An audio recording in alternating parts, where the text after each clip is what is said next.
Okay, really quick, Ava, before I hand it off to you, I do want to let attendees know if you have any questions in regards to this webinar, please input them in our Q&A box. If you are having issues with entering the interpretation room, please put those questions in the chat box. We are not going to answer questions until the end or when we have a short break towards the middle of the presentation.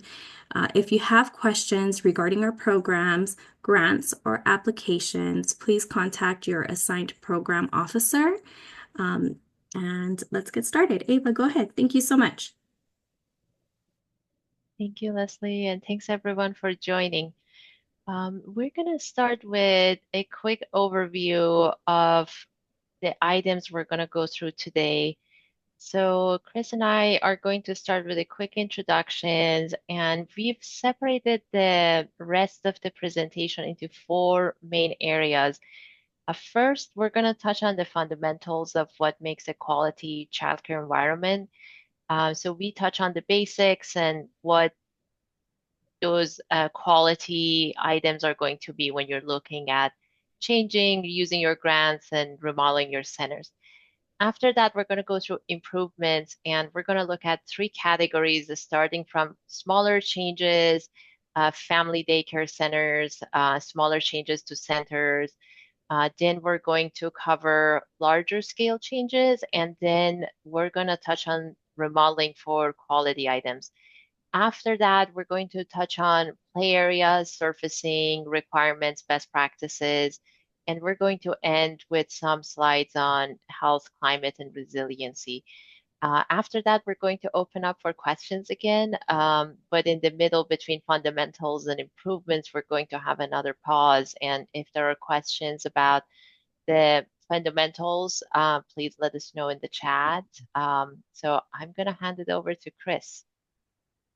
Well, hello. My name is Chris Dorman, and I am the principal of Dorman Associates, and we've been doing childcare design and center design for now over 20 years. And we are really proud to be a part of working with LIF and helping to educate folks about good design, as well as to help with a number of centers locally here in the San Francisco Bay Area. So we have designed probably 50 to 100 centers at this point, and we're here really to introduce some of these primary concepts so that you guys can hopefully integrate some of this when you have this opportunity to look into designing a center or doing a small remodel for yourself. And Ava has now worked for me for over 8 years, I believe, and she's become really a very talented and important part of our childcare design in Dorman Associates. So I'll let her introduce herself for a moment. Thank you, Chris. Yeah, as Chris mentioned, I've been with Dorman Associates, I think 9 years now. There you go. So I started when we had our first Stanford project. We designed two centers for Stanford University here. It's both of our Chris and my background. And I've been working on our childcare projects since that. And my background is in designing spaces for children with autism and on the spectrum. So we're really committed to this, and we're really excited to be presenting today. So I'm going to hand it back to Chris, and we're going to start with our first part. That's the fundamentals. Well, so we have been approaching childcare design and early child development center design for some time around a lot of important principles, and and we've been encouraging best practices, which in general have come to the fore from the NAYC, the CAYC, the National Association for Young Children has great conferences. And educational definitions for best practices. And what we're trying to do is encourage spaces that allow for in movement, for comfort, competence, and control, like we're listing here. So, what you'll see in the spaces that we're going to show you is that we're really trying to encourage these best practices throughout our projects, small or large. And I think hopefully we can introduce some of these concepts moving forward. Now, a lot of the centers that we're going to show you, some of our primary concept design are going to be new centers. So this is a new center. These are two centers we did for Stanford, as Ava mentioned. But we're showing these because they're easy to illustrate the importance of a good entry, a level indoor, accessible entry for folks to come in and enter the center, but also to control for security and to allow for easy access. So these are important points because sometimes we really find that folks, when they're working with an older building or when they're designing a center from scratch, a lot of the designers don't quite realize the importance of a single secure entry. And what you also see here is a typical sort of exit from a door out to a level outdoor area that we encourage to have as much as possible outdoor areas so that that are adjacent to classrooms so that the classrooms can flow right out and you don't lose your supervision in the effort of going outside. So we want you to be able to utilize the indoor outdoor environment as much as possible. I know some of you that's more difficult due to weather, but wherever possible, this is a good example of a covered outdoor area. So inside, we are often trying to do two primary things. We're trying to create space with natural light as much as possible. We obviously incorporate, lighting standards, et cetera. But if we can get windows into a space, that's critical. And this was an example of where we actually really bring the windows down for the children as much as possible. I know we're not showing a photo of it, but we have done a number of modular modified construction projects. And when we do modular projects, a lot of the industry standards are such that they create maybe one window in the wall. It's often at 3 to 4 feet above the floor. Children can't look out. So we encourage, even in those buildings, if we have limited budgets, to at least put in larger windows that allow children to see out.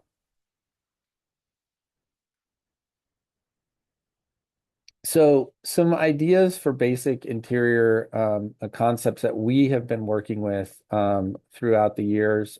You see the two of these photos are from, a couple of these photos are from our centers that we were showing you the outside of the Stanford Center. This is the inside where she was showing the mouse. And so, but these other centers also evoke other important items that we're trying to convey to folks, which is how do we create a warm and welcoming entry space with some life, with some color, with some level of a special place without it being overbearing or unwelcoming. And so some of these are encouraging the use of natural woods. Some are trying to bring the indoors or the outdoors in with plants, etc. And so just really trying to create simple, enlivening spaces that welcome families and teachers and children into the space. So again, our best practices, as we mentioned, talk about natural light, but we also are really strong advocates for creating the open classroom concept, which essentially allows for what we've now developed into sort of a teacher support area and a toileting area, if possible, within the classroom. So we have been advocating this now for about 20 years. It became a popular solution because it allows for supervision. Once a teacher goes into a toileting area behind the half-height door, well, they are still technically within supervision of the classroom. So now you don't have that problem of having to have an aide cover supervision issues, etc.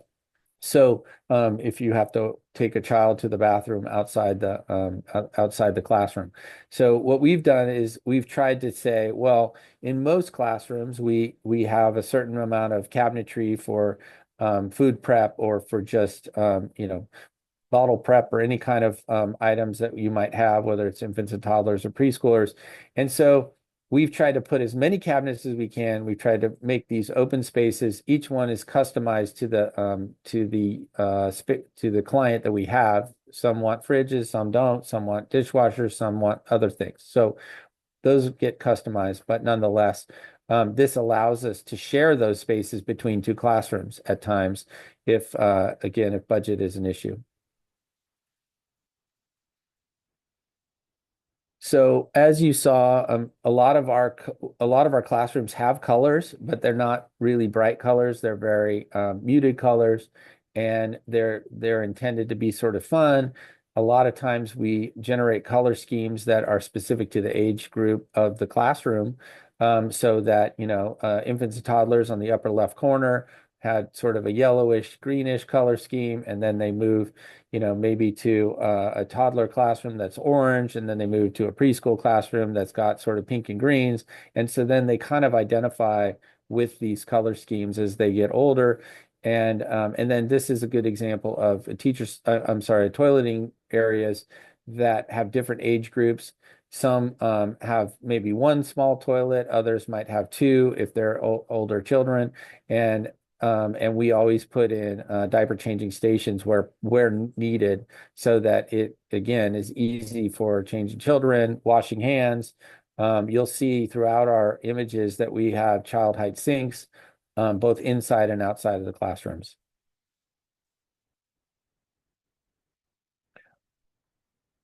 For the teacher support areas, as we mentioned, each client has a different response. In this case, they wanted, a dishwasher, a sink, food prep. You can see bottle warmers. You can see a small microwave. So there's a lot of opportunity to collect the cabinetry, et cetera.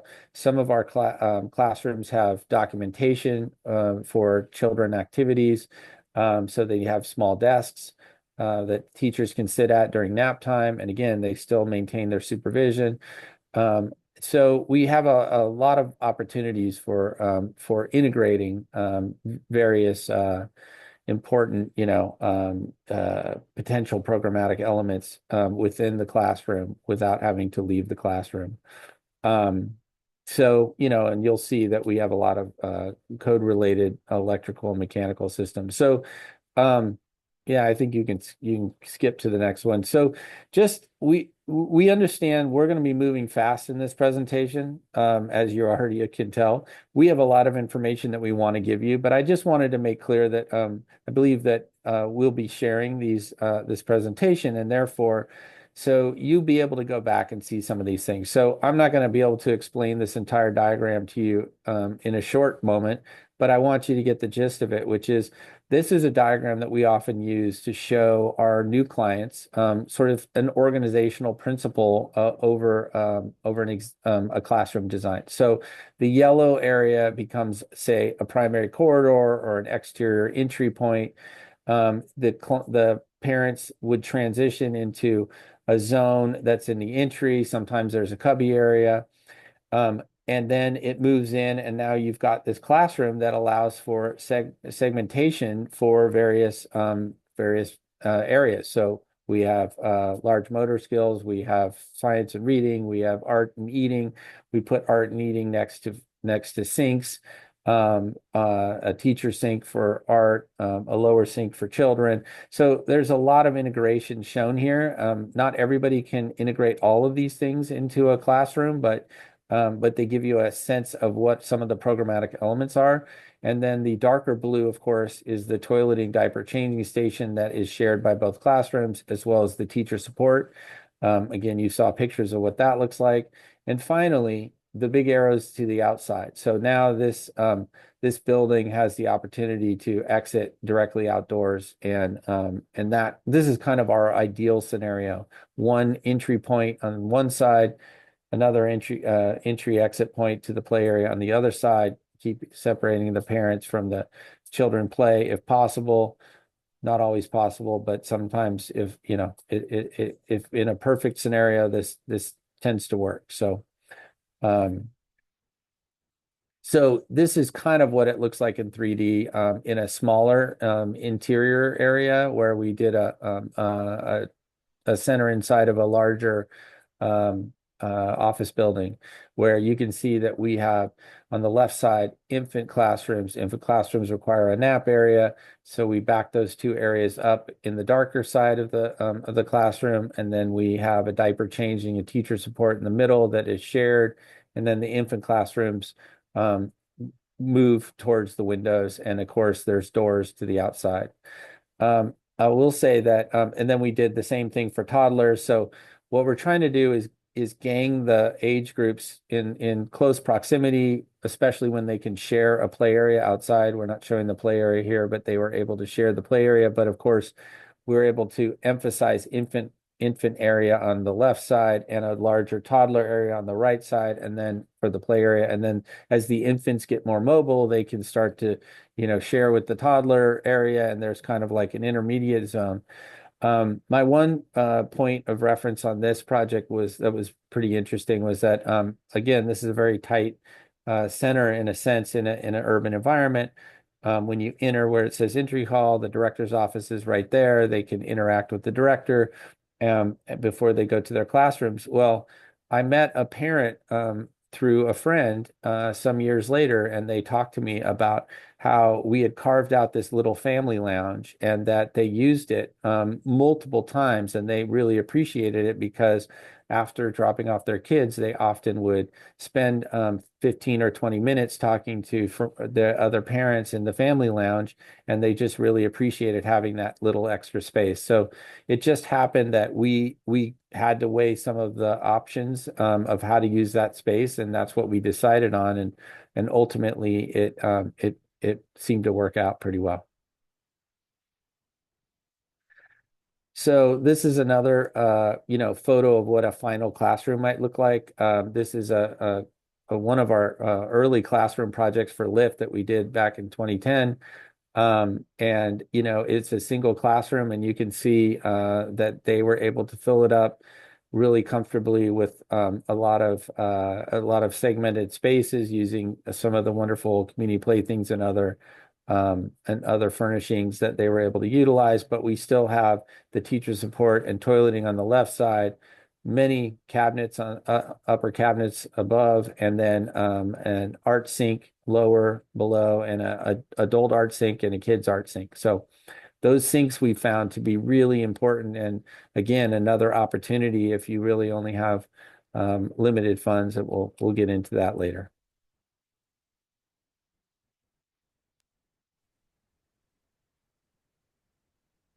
Great, thank you, Chris. So we have a chance to take any questions. Um, if there's not many questions, we could also go through kind of the improvement section of the presentation. We have And then, one, Ava. I'm not sure if you want to save it towards the end. sure. The question they asked was, do they deduct available square footage for stationary cubbies shelves? Can we overcome that by having wheels on the shelves? Chris, would you want to take this one?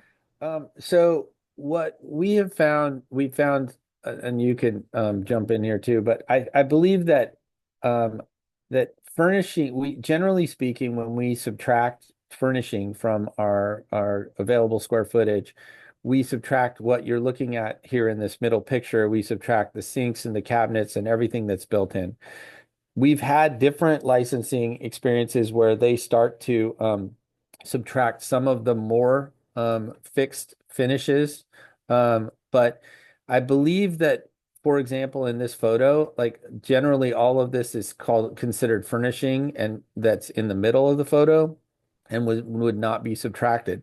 However, this brings up one small point that maybe Ava would have got to later as well, but so there is an understanding that basically you need 35 square foot per child, and because that's what the code minimum requires. However, if you even if you were to do 35 square foot per child and subtract the cabinetry, you're likely to run up against an issue with licensing because you're so tight on your square footage. Now, best practices and the practices that we are advocating for is closer to 45 to 50 square feet per child at a minimum because of many reasons. One is that the reality is that the furnishings do take up space, and we really do need to add more space to create the subdivisions that are going to make your centers really work. So I would say that in general, we don't have an issue with having to subtract those furnishings because we have already increased the size of the space to roughly 45 to 50 square foot per child in order to accommodate that potential.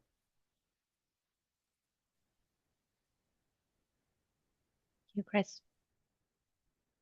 So we're going to start with the improvement section, and the first part of this section is about the smaller improvement that you could make to the space. So these are smaller scale changes that would be very meaningful for especially family childcare centers, but also smaller scope changes that you could do with maybe smaller grants for the centers. So this could be one or two classrooms, or it could be that you're doing this across all the classrooms. But we think these are really valuable changes to make. And that's why we have this slide first, because this is, I think, a common problem that we see a lot, especially with family daycares, is that uh, there is no sinks or toilets that are at the level of the kids. So this one on the left side actually shows what we see pretty commonly, which is teachers have to raise the kids to the level of the upper sink so kids could wash their hands. There's sometimes a line of kids who are trying to wash their hands, so they're all dependent on the teacher to raise the kids or go on a stool, but then the teacher has to be present to make sure nothing is happening to the kid on a stool. So there is a lot of supervision and energy from the teachers that goes toward not having these elements at the level of the children.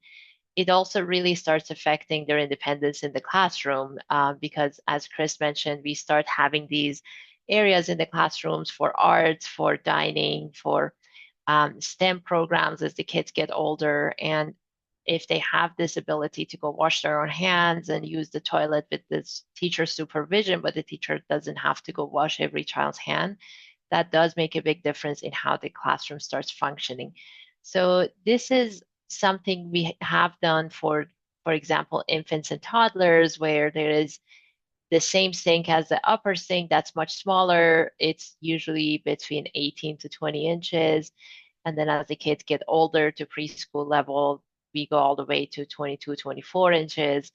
But it has easy levers for kids to start using these sinks. And then there is like small toilets also for the kids. And the one reason this is under the small changes is that we think that if you have a large sink somewhere in your bathroom or in the classroom, there is plumbing already in that location. So it's usually easy to tap into that plumbing, share a sewer line, and then tap into the vent that is also connected to that sink. So it's feasible if you have the larger sink to add the smaller sink next to it. And it could be a wall hung sink, it could be much simpler. These are just some examples of the ones we've done. Going to the next slide, one of the issues we also come across a lot is the lack of storage in centers. And especially for the smaller family daycares and family childcare centers, there's this lack of storage, but there's also this separation of the personal life from the business portion of the work and where the kids go and where are the personal things. So one of the things we've done in the past and is a recommendation is not only creating storage areas that could be or used as organization, but also using storage as to define different zones within the space. So this is something that could be useful for both smaller centers and smaller classroom or family daycares. And this is one example where they're creating zone with these lower shelves and there is bins inside so they could start organizing things. There is the option of adding upper shelves or upper cabinets that could be purchased off the shelf. Then usually the companies that sell the classroom furniture have off-the-shelf items to add upper cabinetry or short storage in the classroom that wouldn't interfere with the supervision. And then if there is larger ones, um, just making sure it's secure to the wall. But there is a lot of opportunity to add storage to the spaces with these smaller grants.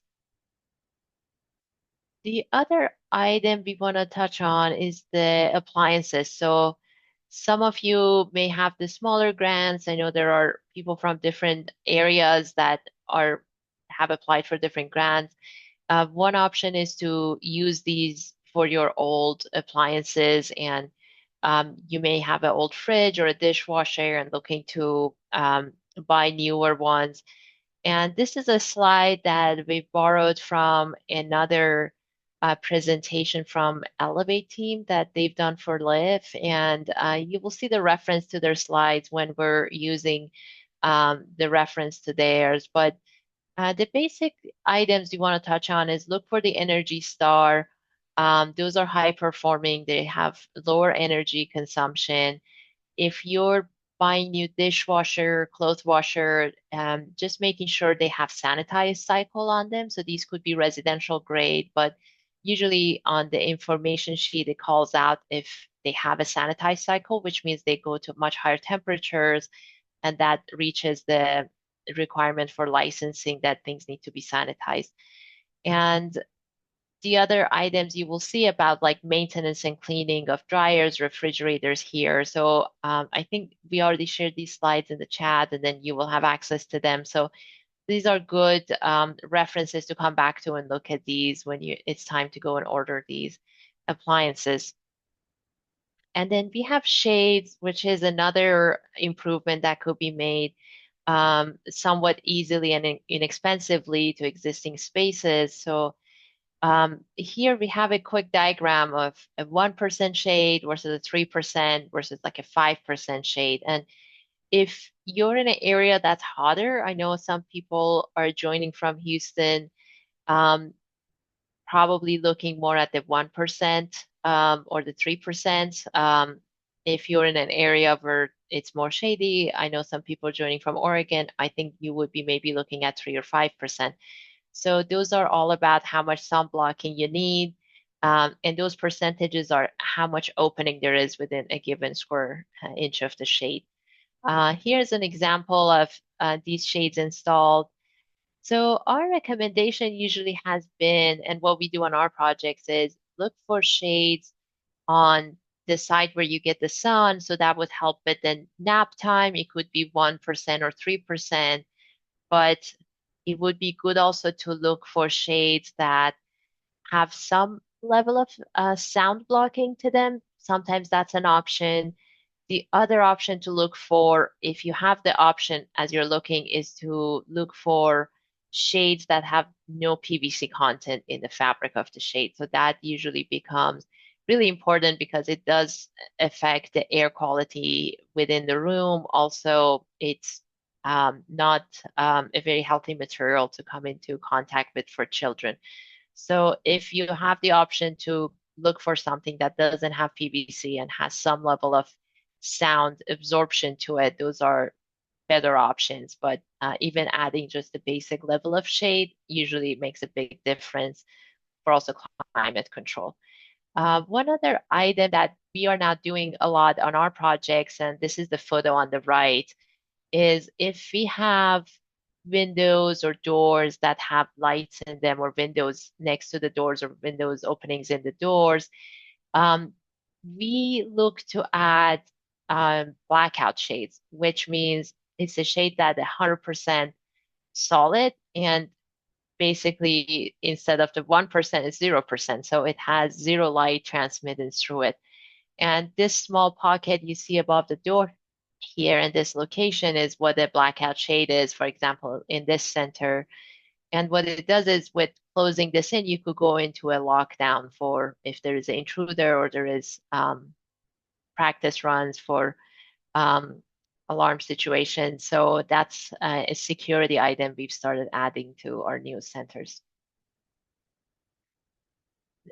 Acoustics is another item we want to quickly touch on. There is different levels of improvements to the acoustic you could make to your space.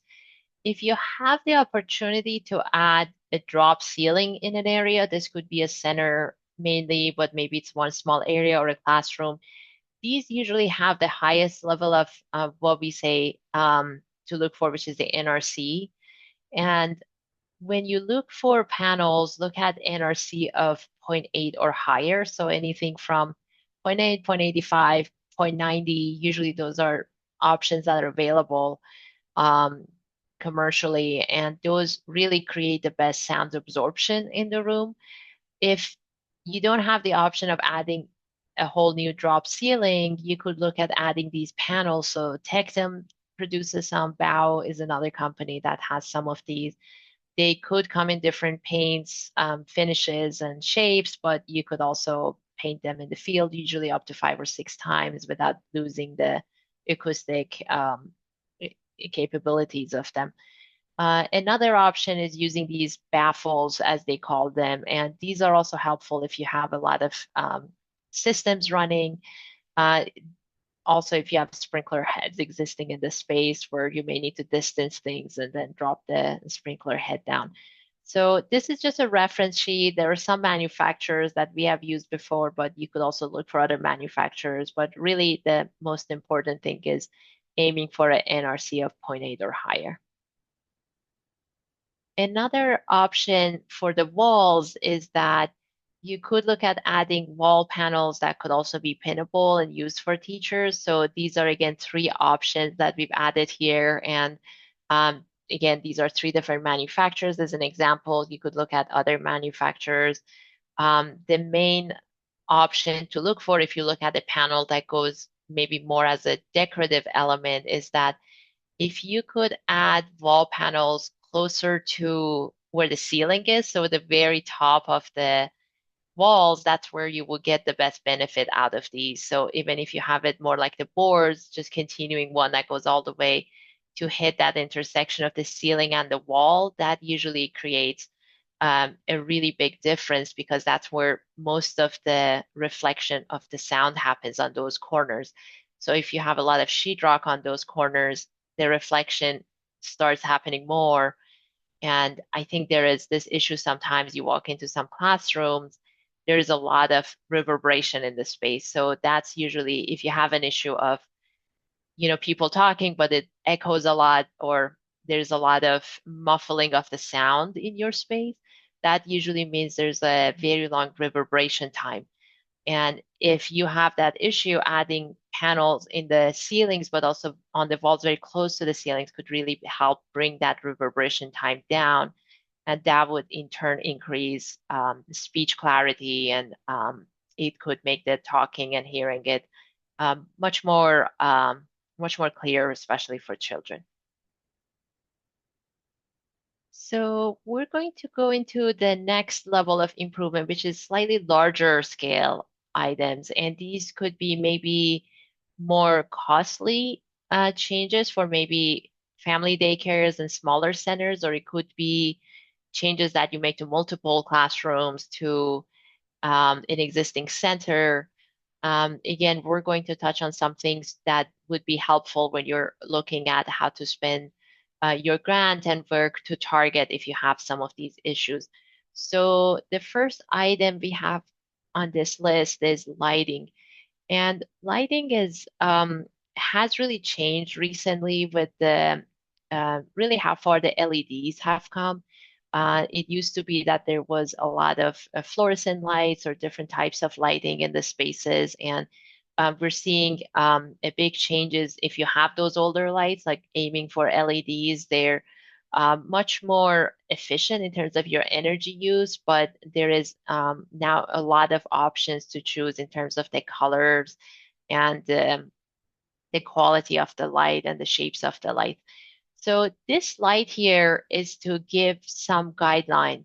And the reason we have included this is if you're going to, for example, purchase lights for your new project or for a project to improve it, these are things to look for if you don't have, for example, an architect or an engineer who's helping you select these lights. Um, Look at the technical specifications. Usually it's on the website. There's a link you could click on. And one of the items to look for is the light temperature. So as you would see, here's an image that shows that a 2000 Kelvin is a pretty warm light. And as the number goes up, it becomes a colder color light. So sunlight is closer to 6 to 8,000 basically, but because there is reflection, it doesn't come off as that cold. If you look at installing a new light in your own center, usually what we have done in ours is aiming for 2,700 to 3,000. And it does look really warm in here, but when it comes into the classroom, it does actually has a more home-like look and feel. It's a warmer environment. Again, if you're in a climate that's hotter during the year, you could aim for a 3,000 or 3,500 Kelvin. If you're in Oregon or San Francisco, you could aim for a 2,700 or a 3,000. So those are slightly warmer. Another item to look for when you're ordering your lights is what is the CRI number on your light? And CRI is about the perception of color and how well you see the colors. And if you look for the CRI definitions, usually you will see there's a lot of like strawberries or apples or its faces. And the reason for that is red, the color red is the one that changes the most with the CRI perception of color. So that's the color that you will see most changed on their lower CRI lights. So the old tungsten bulbs, for example, that were the most common lights before, they actually had a CRI of 100, so they had a pretty good perception of color. Um, there's a lot of lights on the market now that are actually on the lower side of CRIs, and we recommend you always aim for 90 or higher. And that also really affects how you see human faces, and because there's a lot of red in the color of the skin. So that really helps with food and faces and seeing better colors. So looking at these are again two of our projects. You could use different shapes of light, different uses of them. We like sometimes using pendants or more decorative elements over where the dining and art is happening. There are some lights like these other ones in the round or linear, and they could have an up light and a down light. So you will see that these lights all have an up light that light up the ceiling, but also they have a down light, and they could also be controlled separately. Um, you will also see that the nap areas usually have their own lights. They could be on different controls. So just thinking about if you're choosing lights, there's different shapes and different options to choose from to make it softer and more friendly, but also looking at other areas where in your offices or utility areas, it could be that it's simpler lights and the lights that are maybe more decorative or in the classrooms. Here is a quick slide on that we borrowed from Elevate and again talks about upgrading to LED lights if you're installing outdoor lighting, making sure it's dark sky compliant. And usually that means you don't have lights that are basically lighting up or toward the sky. They're mostly only down lights or have shields on them. And there is consideration for installing your own lighting control, which could be very valuable in energy saving. And they could be on different types of sensors. Sometimes they're on occupancy sensors, so they turn off within 30 minutes of no one being in the room, or it could be adjusted to turn off sooner. There's also sensors for the daylighting, which means if there is light coming into your classroom from outside, it would start dimming the light. So you're always doing the best with energy saving at all times. Here's another subject that we think is could be on a larger or smaller scale. There is a need for signage in the centers, and this is an option that could be very customized at the entries of the classroom. So kids could start looking, finding their classroom. This was a center we did where children did drawings for each classroom and then they printed that on the sign. So it was very personalized. But one of the reasons we're talking about signage is for emergency access. And if you have a emergency situation or a lockdown situation, and there is first responders coming from either fire department or police department, it's very important that they find your classrooms as soon as possible. So it's really important to have signage if you have entries on the inside, but also you access from outside. So on both sides, you have signage. So this is a project that we completed recently, and you will see on these storefronts, these are different classrooms, and there's lots of signs on the outside of these doors, and that's for someone coming from police department or fire department to very quickly find which classroom has the emergency and be able to reach the spaces very quickly. Here's another slide about air sealing and replacing windows. Chris, would you want to talk a little about window replacement maybe? I think that is very building dependent. Sure. We just wanted to add this to the list of things that might be a good opportunity for people, especially in either colder or warmer regions, where if you have a building with older windows, whether you're a family childcare or a larger building, but in an older type of building that might have aluminum windows or old wood windows, there are programs for replacing windows. There are companies that specialize in replacing windows, and the difference between upgrading a window that's from, say, the 1950s or 60s, especially an aluminum window, to a window of today could make a significant difference on your energy savings, could be significant in terms of also draftiness in the building, your energy use in the building, air conditioning, heating. And so air sealing is a part of that as well, which means sort of going around your building and finding the areas of, especially in an old building, that could be they can use a foam insulation, or they can use various kinds of ways to seal your building envelope. And that would include, like, maybe replacing some of the siding if it was rotten, et cetera. So just looking at considering ways to help you both from an energy standpoint, but also from a comfort standpoint. Great, thank you, Chris. After that, in terms of the larger changes, we also have the mechanical system upgrades. So we touch on these quickly. I know you have the slides to look through later for reference as well. But in general, if you have older units that could use an upgrade with the use of these grants, or move toward electrification of the units you already have, that's a really good investment, especially in terms of older buildings. A lot of them did not have fresh air intakes.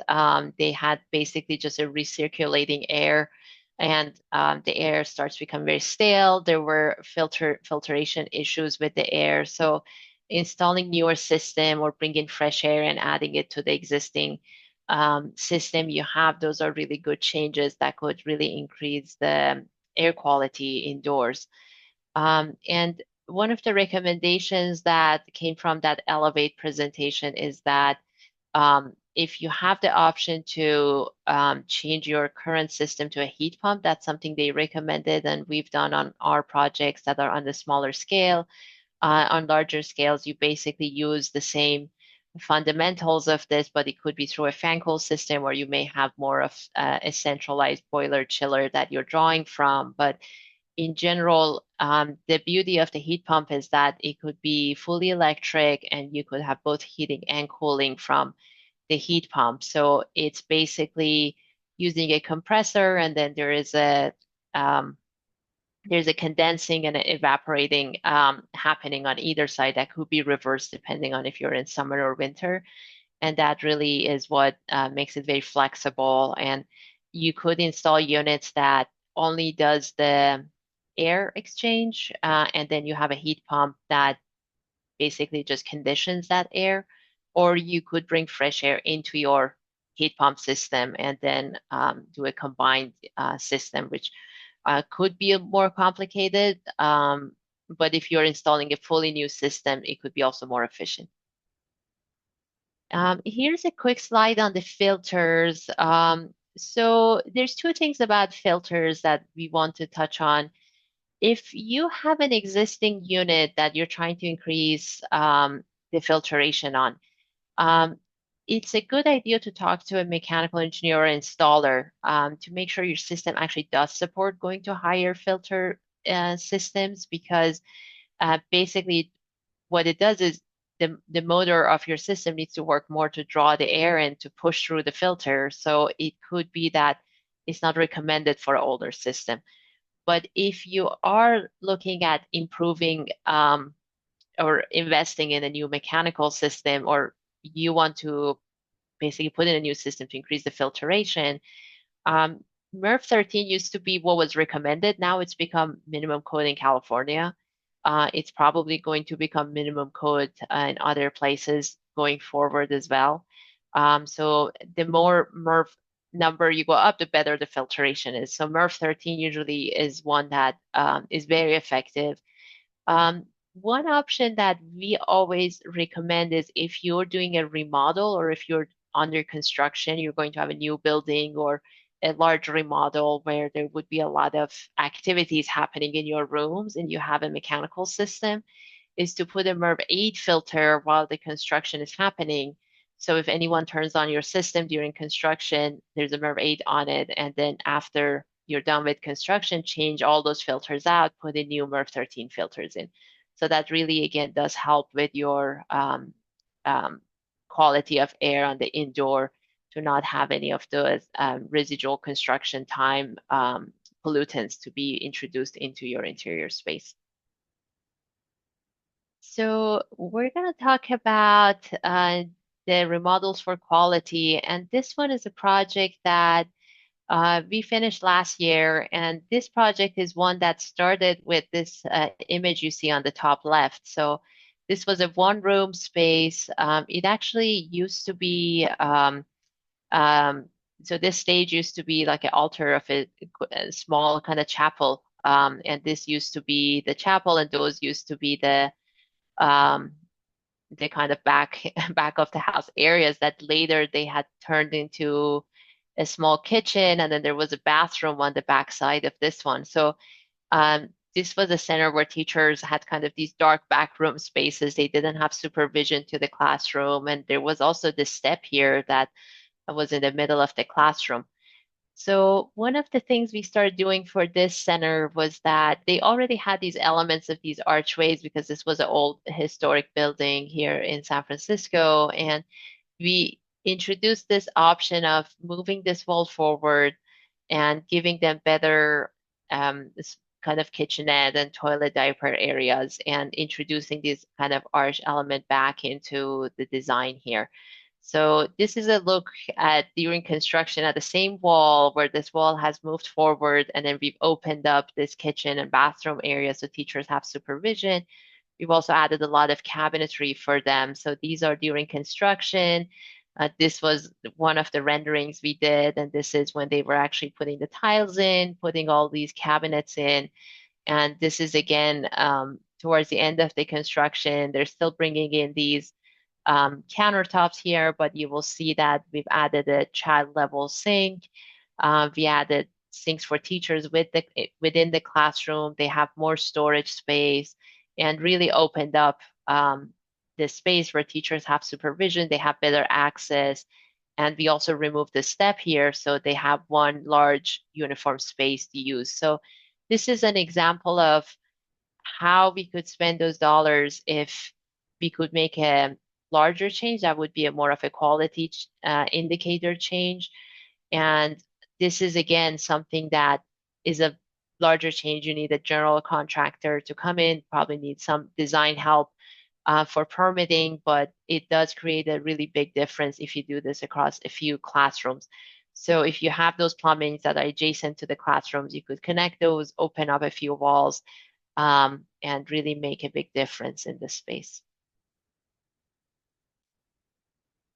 So quickly touching on a couple other areas where these would be quality indicator areas, or basically things that would be, these are maybe not necessarily needed, but if you have a space or extra offices you're converting or looking to design a new center, that you have opportunity to think about these spaces.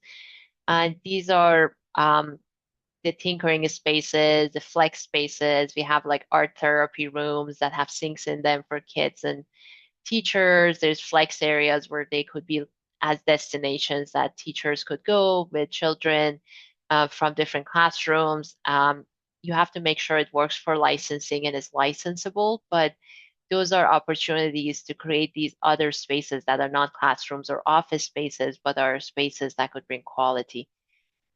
This is another idea of bringing kind of outdoors to the indoors. And the idea for these spaces is that it could be flex areas or large lobbies or large rooms you may have that are not used. And the idea is that if you have a rainy day, these could be secondary motor skill play areas that could be used. So there could be elements of exterior that you could introduce here with, it could be grass looking carpets. It could be even some sand or some stumps and different things that could really create a different feel and spirit to the space. These are some, again, changes that are creating definition for the space with furniture. Some are built in, some are off the shelf. And you could start carving out these spaces if you have a larger space that's not used, or you're again planning for a new area that could be a secondary use for a space. And these are again some ideas for bringing stumps and logs. These are some cushions that are felt wool products that look like um, large stones. And then you could also aim for getting exterior kind of play equipment that you could use inside, but you could also take outdoors. So a quick review of the outdoor space, and this is building on what Chris talked about having classrooms that could open up to the exterior and really start having this indoor-outdoor relationship. So one option that we sometimes have is opening, for example, a sliding door or a double door outside and have this connection be more pronounced. So play yard becomes the second classroom, and kids could come out. We usually put sinks outdoor, again, for teachers and for children, and that also helps with supervision and the ratios as the teachers are outside, so they don't have to go inside if kids need to use bathroom or the diaper needs to be changed. So these are some examples, again, of our projects. These are different age groups, licensable for different ages. But really, we're moving toward having more natural playgrounds and taking out the plastic pieces and the poured in place rubber pieces, and really looking at how we could bring in native plants, native trees, really look to make this more of a big natural exterior kind of space that kids could use. So these are some of the projects that we have looked at with Live in San Francisco here with Parks and Rec and others. And they've looked at transforming some of these spaces, taking out the big plastic structures, if you have those, and then bringing in stumps and logs and really wood structures, introducing sand, water play, and looking at bringing native plants as well. This is another project that was transformed. So this is a before and after, and it shows different play activities. And we have a few slides here just to touch on some activity areas of what these options could be. And for example, this is, so the greens are what we're showing here. And some of these are projects we've done with Live Here as part of a Children and Nature program. And some are our projects from kind of our practice. And you see that there is options to introduce mud kitchens, for example, and these could be off the shelf or it could be custom built like this one. And there's opportunity to bring water here. There's sandboxes, which could be both wet and dry. So by introducing a water element, it introduces a whole new array of play that could happen. And one of the things we always look for is, instead of having a structure where you go up one way and then you come down from a slide a different way, maybe look at having a more open-ended play. So instead there is maybe a mound like this, and there is different ways to go up the mound, and there is the slide that could go into the sand, but there is more opportunities for children to define their own play, um, as opposed to being a more prescribed version of play.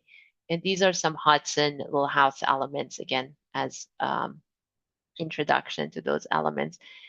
So the other element is climbing motor skills. So these are play structures actually, but they're all out of natural wood. These are there's a lot of player manufacturers now that have this new wood that's called robinia wood. This comes from Eastern Europe, but it's really, really durable. So if you're looking at options for outside, one option is to look at your local reclaimed yards, look at converting stumps and logs into a play. This is something that was done by some artists here in the Bay Area, and these are some that were manufactured pieces with the robinia wood. Here's a quick review of creating garden areas. They could be edible gardens, they could be pollinator gardens to attract butterflies and hummingbirds, and using the local species that would attract maybe migrant butterflies. And again, giving kids their own independence to look at gardening and other activities. And these are, again, some areas of trike paths, having planting and tree areas. This is again a more multi-way trike path again that's out of decomposed granite, and then having opportunity for art and STEM program.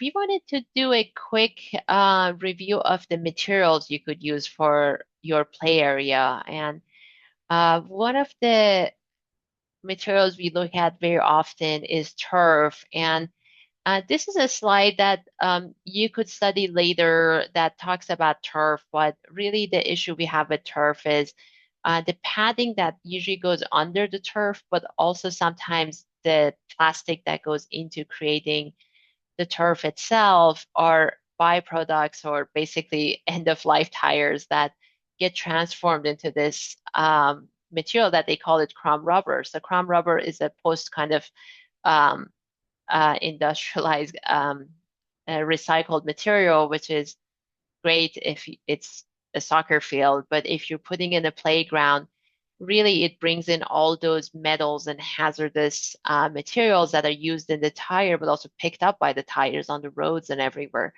So one of the things it has these VOCs, which are the off-gassing from these materials. But one of the things that's the most dangerous actually for the turf is the PAH.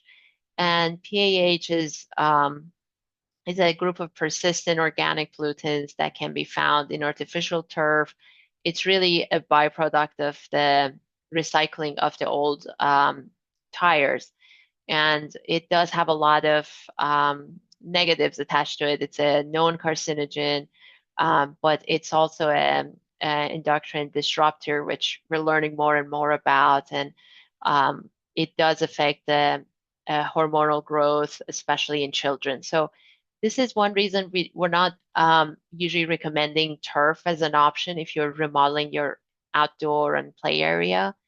There are other options that we will show you that are maybe healthier options that you could aim for. So this is something we wanted to touch on.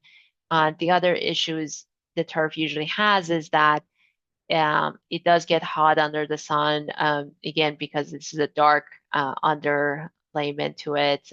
Also, if you're washing it, the water washes through again the crumb rubber, and then it does kind of take all these toxins to the water. So it does have a lot of negatives to it in different ways, from affecting the water to what you breathe and the skin irritation. So here is a quick review of some of the more healthier materials. So you could use sand, mulch, engineered wood fiber or fiber. There's poured in place cork. The manufacturer right now is Corkine. And then pea gravel, that would be materials that could also be used for fall zones. Non-fall zone materials could be normal grass, concrete, decomposed granite, DG, pavers, decking. And here is a some images showing how they look like and how they get combined with other elements. Nomograss, especially if it's native, we've seen it last a little longer instead of the typical grass.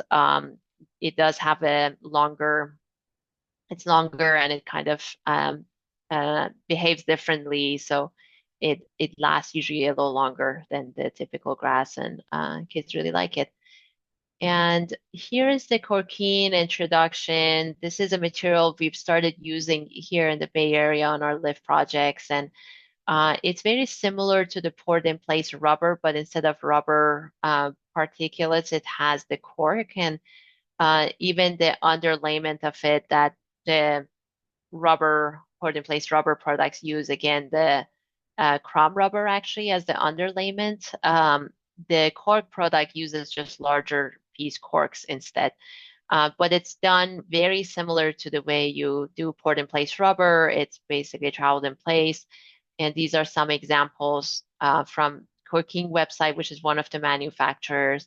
And these are a couple of our projects that are done. And these are painted in place. And even this wall here with the climbing features was done with cork.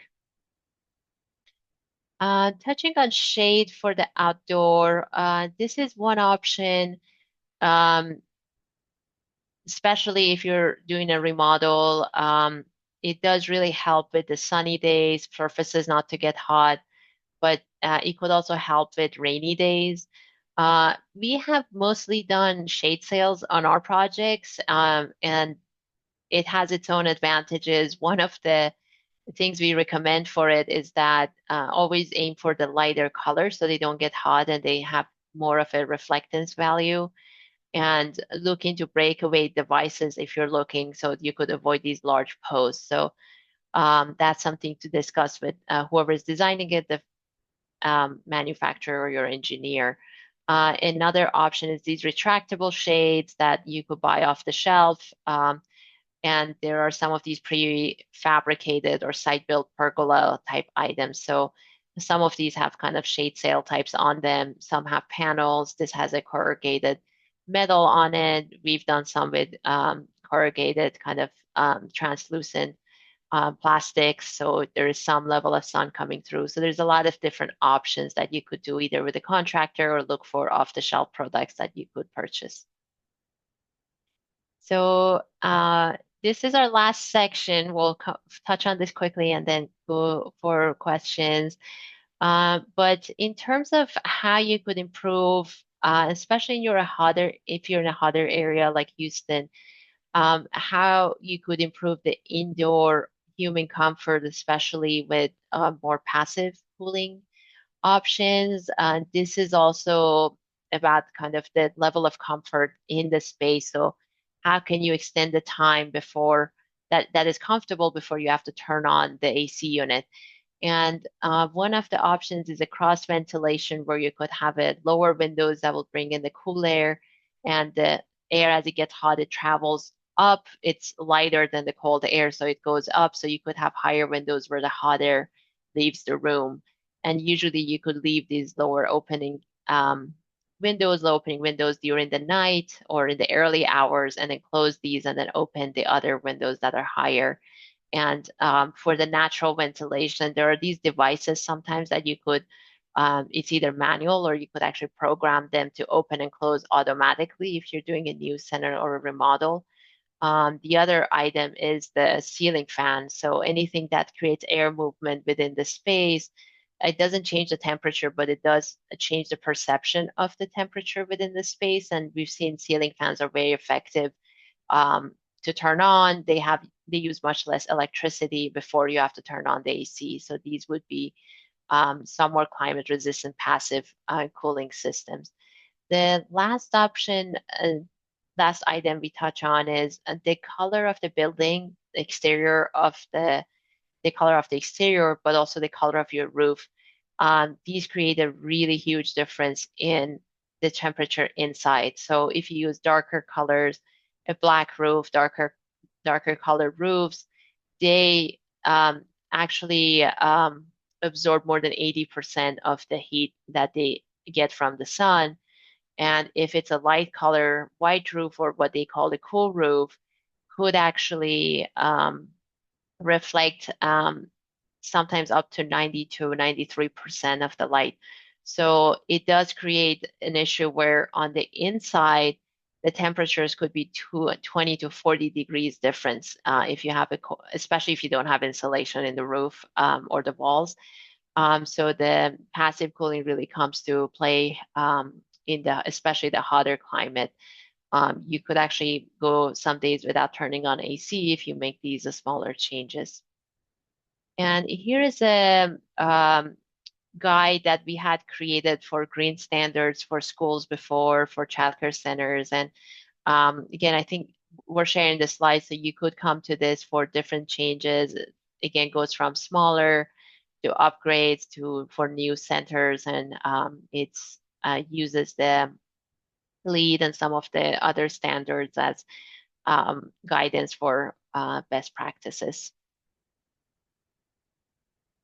And with that, we're going to turn it over for Q&A.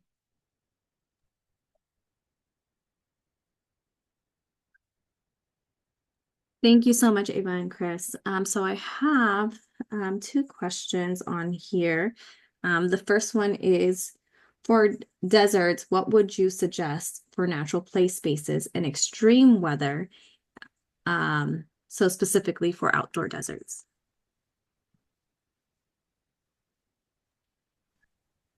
Well, the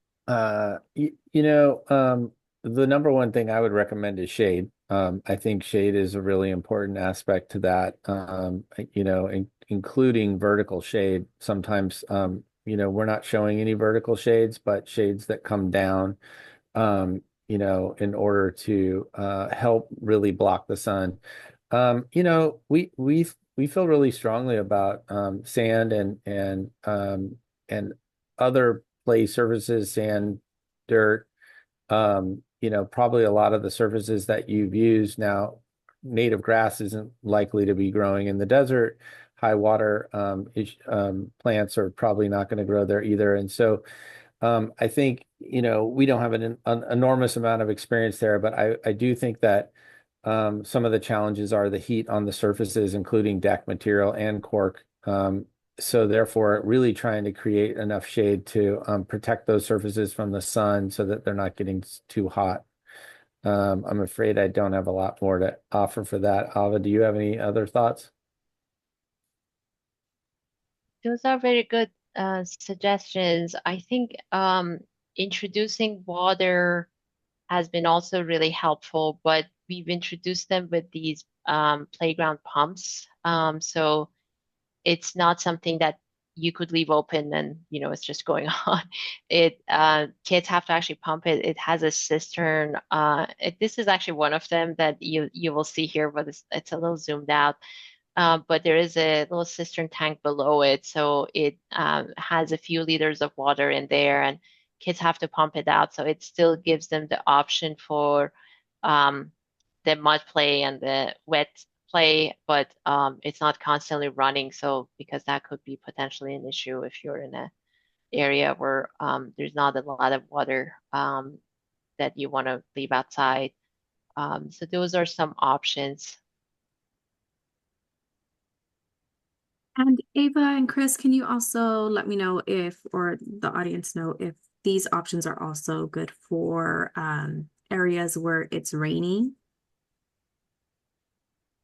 I think all of the options that we're showing are equally good for rainy areas. I just would add that having somebody install them who has experience around drainage would be important. So the sand, for example, that you're looking at is a sand pit, but of course, if you just put that over dirt, and the dirt has clay, it might become a pond. It might contain the water. And so having an expert or at least an installer who has an understanding of how to create a gravel drain system under the sand. Usually it's under a filter fabric, so the kids don't tend to get to the gravel, and the sand is maybe 6, 10 inches or 12 inches above that. But if the water does get into the sand, it could then move and migrate out away from the play area and not create a bunch of puddling. So I would just say that my advice around rainy areas such as Portland would be to really be careful about site drainage when you're designing your outdoor areas. Thank you so much. Really quick, we will be sending out this recording and the presentation to everybody.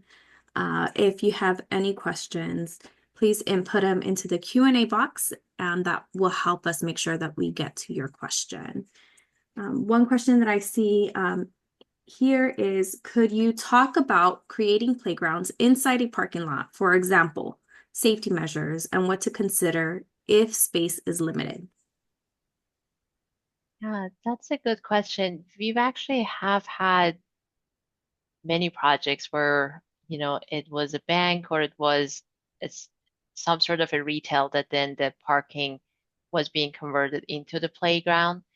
One of the things to look out for is I think doing an environmental test is a good idea in those scenarios because we've had a couple of projects where they've actually found that some soil has to be replaced if you remove part of the asphalt, for example. The soil below it could have, the motor oils or different things could have leached through and to the soil below. So usually they recommend changing out the soil that would come into contact with children if you're doing, for example, things like planting. But the main option would be to take advantage of the asphalt area for what could go above it. So things like corkine or um, some DG or some of these elements could really easily, like pavers, decking, things, surfaces like that could easily go on top of the asphalt. But then you will have to kind of strategically look for areas where you may need to, um, like if you're putting planting or if you're putting like a larger fall zone, things like that, that may need to have some excavation. So it's very selective about the areas where you're doing that excavation because those are all like have kind of cost implications.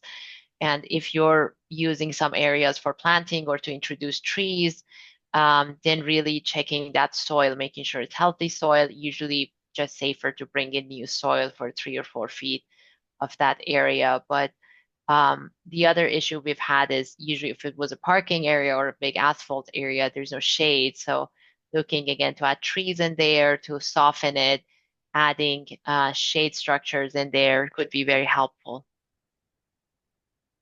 Thank you, Ava. We have about 10 minutes. Before we move on to the next question, can you please put your contact information on the screen? We have a few people who are interested in obtaining your contact info. Sure. Thank you Yeah, so much. you are all welcome to contact us, and we're happy to do our best to advise. We have worked in other states in the past, although it can be an issue, and we would be willing to see if we can't help you with a review of your plans if that's possible. We have a pretty busy schedule, but we're happy to communicate with you and see if it's something that we can help with.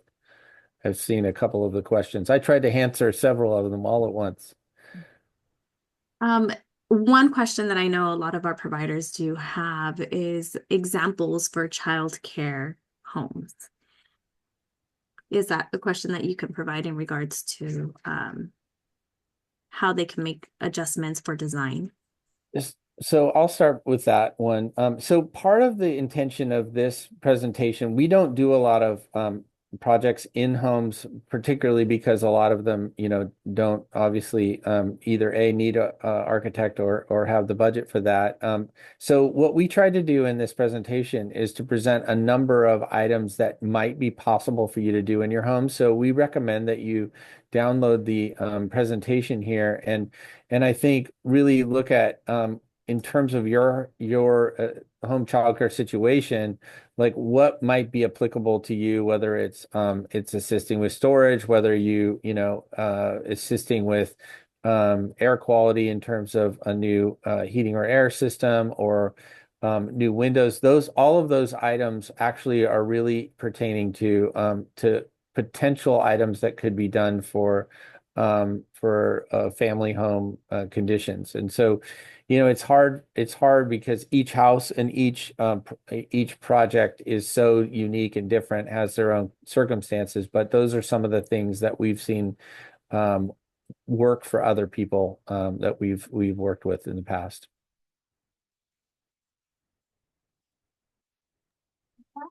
Thank you so much, Chris. I want to go to weather specific question.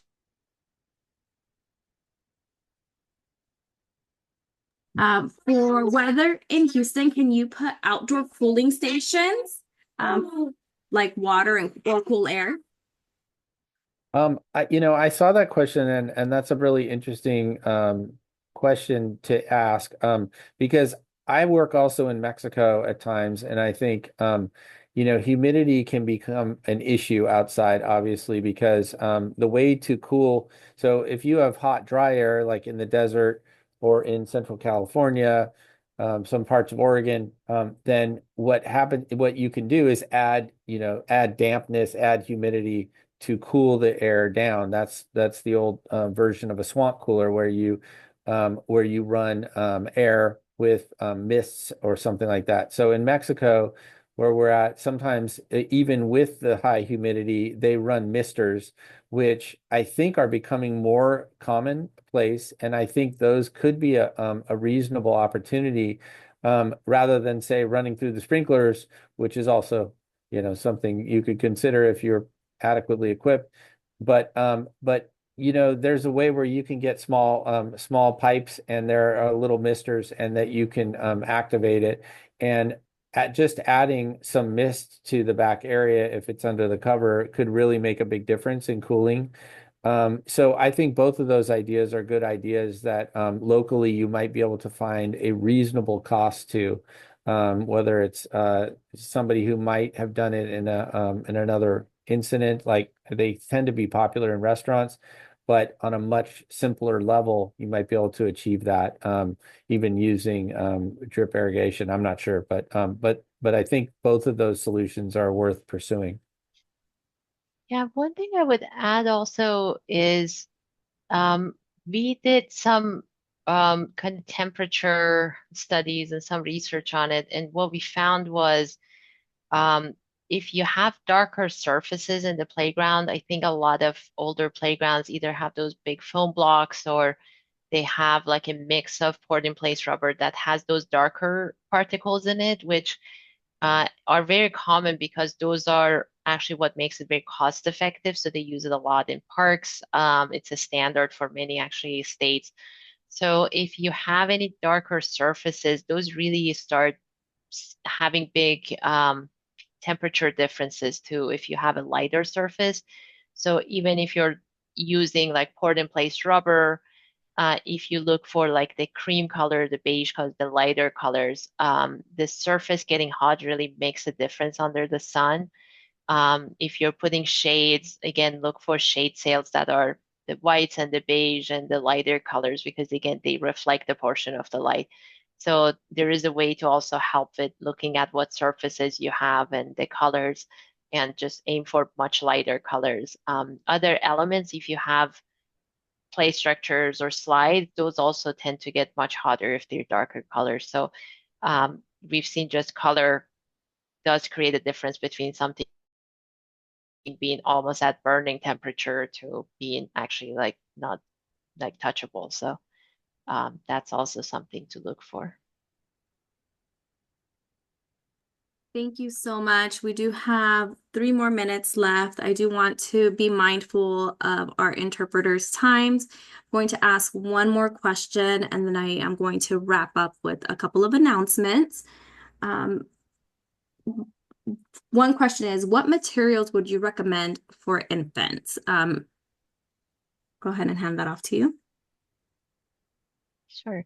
So not only for infants, but in general, 0 to 5 is the age we're mostly talking about here. And it's more pronounced at infant age group because they're much closer. They're usually crawling on their feet and they're much closer to especially the flooring material. One of the items we always look for is if you're looking for new flooring or new carpet, um, look for materials that don't have any PVC. Also looking for the VOC levels of different materials. So aim for things that are maybe zero VOC. A lot of flooring would be installed without actually glues, or you could choose to not do like a glue down installation, for example, for carpets or for flooring. Sometimes you could choose to go with a floating installation, for example. Those again help taking out the glue, which usually has the most VOC levels out of that area. But in general, as you're looking into your space, if there's any sharp corners or edges, those are areas that we always recommend um, cover with different edging. If it's a new center, look for adding like protective beads into your sheetrock or on the corners of cabinetry and walls. So if kids are falling, they're not hurting themselves. And also in terms of, again, paints in the room, any wall material, look for things that are really almost zero VOC, if not very low VOC. They don't have PVC in them. If you have shades, stay away from the PVC, which is a very typical content, but also stay away from like fiberglass materials because those start to become skin irritants, especially for kids. So those are things to watch for to not actually specify or not choose if you have different options. In terms of carpets, again, something that has cushioning is softer. Again, is much more preferred to the more commercial options.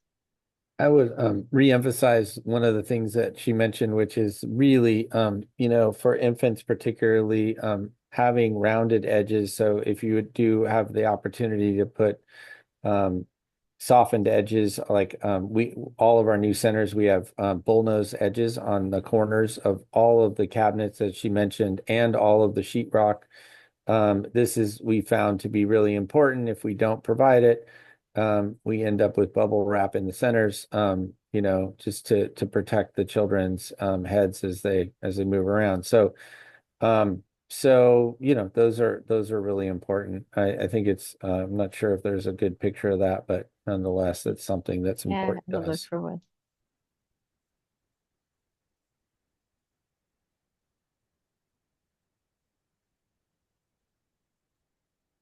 I think it's hard to see, but Yeah, it's a little hard to see. I think some of these cabinets and uppers you will see they all have these rounded edges, these cabinets, again, a little hard to see. But if you start zooming in, all these cabinet corners, the bottom of these upper ones, they all have rounded corners on them. Um, wait, go on back to these. that for one more second. I'll just say, This one, I think actually I could zoom into this cabinet well, a I little was bit. just going to say one last thing, which is Yeah. also the door finger protection. Oh, thank you for that. Yeah. So we put finger protectors on all the doors, particularly in infant rooms. But I'm not sure that you can fully see that. So it prevents the Yeah. children from putting their fingers in between the door and the hinge.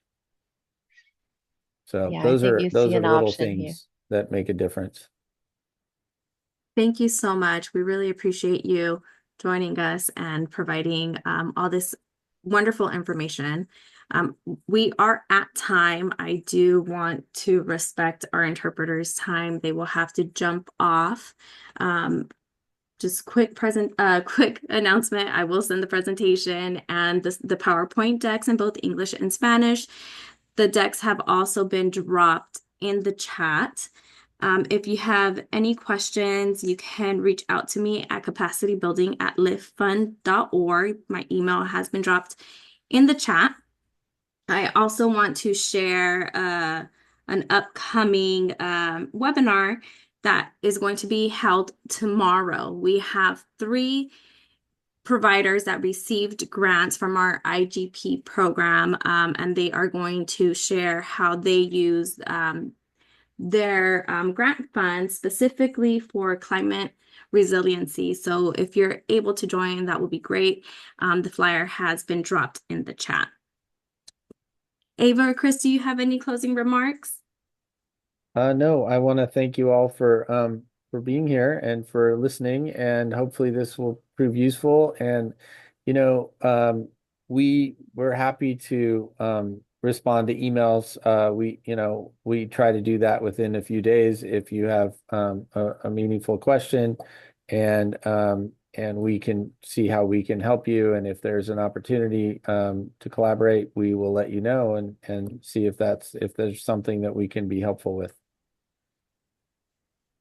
Thank you so much, and we hope that you all have a great evening.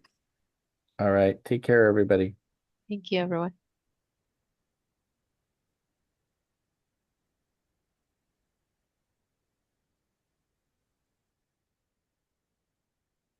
I will drop the flyer for those who are still waiting for that.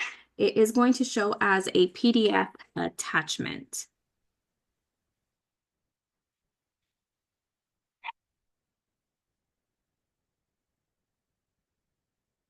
Thank you so much to our interpreters. You're free to hop off. And I will stay on if anybody is still trying to access any of the links that I dropped.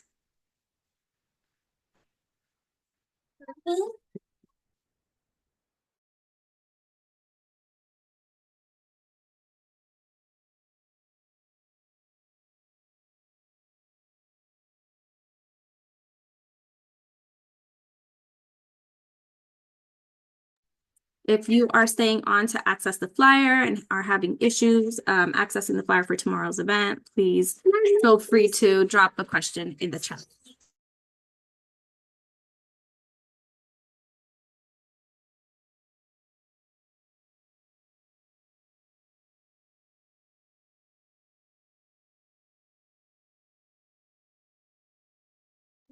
I do not have information for the grants. I support with trainings. I wish I can provide you with that information, but you'll have to connect with the staff specific to the programs that you are interested in applying for grants.